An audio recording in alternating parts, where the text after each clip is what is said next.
Jésus de Nazareth, l'une des personnes les plus influentes de l'histoire, a enseigné que la bonne vie véritable découle d'une relation étroite et intime avec le Créateur de l'univers. Oui, pour Jésus, recevoir l'amour de Dieu constitue le trésor suprême de l'existence humaine. Et Jésus dit qu'en guise de réponse, nous devons pratiquer la justice en redonnant cet amour aux autres. Or, Jésus a également vécu dans une culture où les démonstrations publiques de dévotion à Dieu tendaient à améliorer la réputation.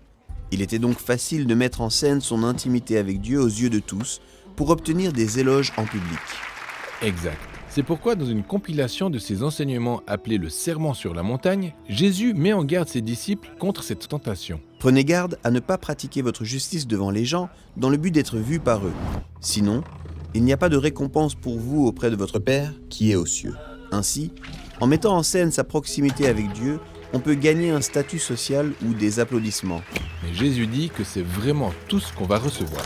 Jésus qualifie cette manière de s'offrir en spectacle d'hypocrite, qui vient du mot grec hypocrites, et désigne un comédien qui se produit sur une scène de théâtre. Alors, comment savoir si je deviens un hypocrite ? Ça semble être un piège où on peut facilement glisser. Ouais, c'est très facile. C'est pourquoi Jésus propose 3 études de cas. Il utilise les 3 moyens les plus courants à son époque par lesquels le peuple juif exprimait sa dévotion à Dieu, en commençant par la générosité. Ainsi donc, lorsque vous donnez généreusement à ceux qui sont dans le besoin, ne faites pas sonner la trompette comme le font les hypocrites sur les places publiques ou dans les rues. Ils le font pour être honorés par les gens. Et je vous le dis en vérité, ils ont pleinement reçu leur récompense. Ainsi, dans la culture de Jésus, les démonstrations publiques de générosité étaient un moyen de célébrer l'amour généreux de Dieu, mais elles pouvaient aussi devenir un moyen de se mettre en avant. Jésus propose donc une alternative. Lorsque vous donnez généreusement à ceux qui sont dans le besoin, ne laissez pas votre main gauche savoir ce que votre main droite fait pour que votre don se fasse en privé. Et votre Père,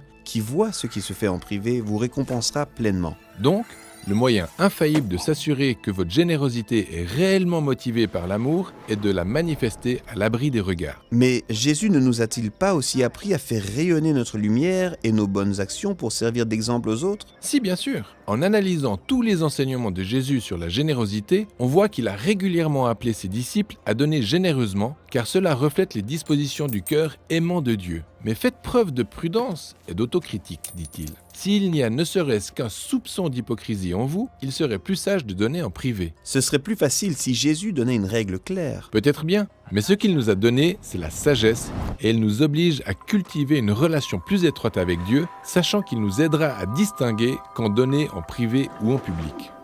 Il fait la même remarque dans sa 2e étude de cas sur la prière.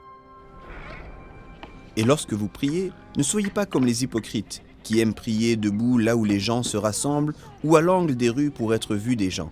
Je vous le dis, en vérité, ils ont pleinement reçu leur récompense. Dans la culture de Jésus, la plupart des Juifs interrompaient leurs activités plusieurs fois par jour pour réciter une prière traditionnelle tirée de la Torah appelée le Shema. Jésus lui-même était réputé pour son assiduité et sa dévotion dans la prière. Mais attention, dit-il, car même vos habitudes de prière peuvent devenir une méthode pour attirer les éloges en public. Exact. J'imagine la tentation de se retrouver, comme par hasard, au coin d'une rue très fréquentée, alors que l'heure de la prière approche. C'est clair que les gens vont me trouver très pieux. Si c'est là tout ce que tu recherches, félicitations. Les gens vont probablement t'admirer, mais ce sera tout. Jésus suggère donc un autre moyen. Mais lorsque vous priez, allez dans une pièce, fermez la porte pour pouvoir prier votre Père en privé. Et votre Père, qui voit ce qui se fait en privé, vous récompensera. La prière, c'est passer du temps avec Dieu, lui faire part de vos pensées et préoccupations, et avoir confiance qu'il entendra et répondra. Le moyen le plus simple d'évaluer les motivations qui vous poussent à prier est de le faire à l'abri des regards. Mais là encore, ce n'est pas une règle, c'est la sagesse. Jésus priait seul et aussi avec ses disciples. Ces 2 moyens sont importants pour tisser des liens avec Dieu. Le 3e exemple que Jésus donne concerne le jeûne. Lorsque vous jeûnez tous, ne soyez pas moroses comme les hypocrites. Ils affichent une mine déconfite pour que les autres voient qu'ils jeûnent. Je vous le dis en vérité, ils ont reçu leur récompense. En fait, le jeûne est une manière de prier avec son corps. On se prive de ses propres besoins physiques, comme de manger et de boire, puis on invite la présence de Dieu à se manifester dans cet état de privation. Mais même le jeûne peut être mis en scène. Oui, soyez donc prudents comme Jésus le dit. Mais quand tu jeûnes, oins et parfume-toi la tête, lave-toi le visage, Ainsi ton jeûne ne sera pas connu des hommes, mais seulement de ton Père qui est présent dans le secret, et il te récompensera. » Dans les 3 cas, notons que Jésus ne dit pas d'abandonner ces pratiques. En effet, exprimez votre dévotion, mais trouvez des moyens inventifs de le faire afin de ne pas traiter l'amour de Dieu comme un trophée. Jésus sait que ses disciples seront plus efficaces dans le monde lorsqu'ils se soucieront moins de leur statut social, leur but ultime étant simplement de connaître et d'être connus par le Dieu de l'amour généreux.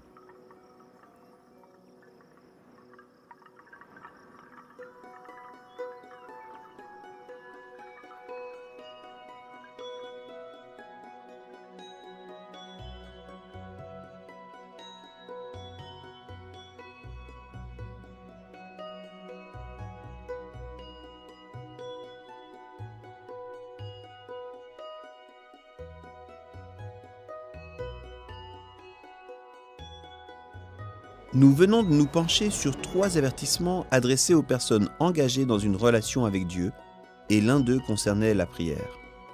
Prochainement, nous examinerons le cœur même du Sermon sur la montagne, où Jésus apprend à ses disciples à prier.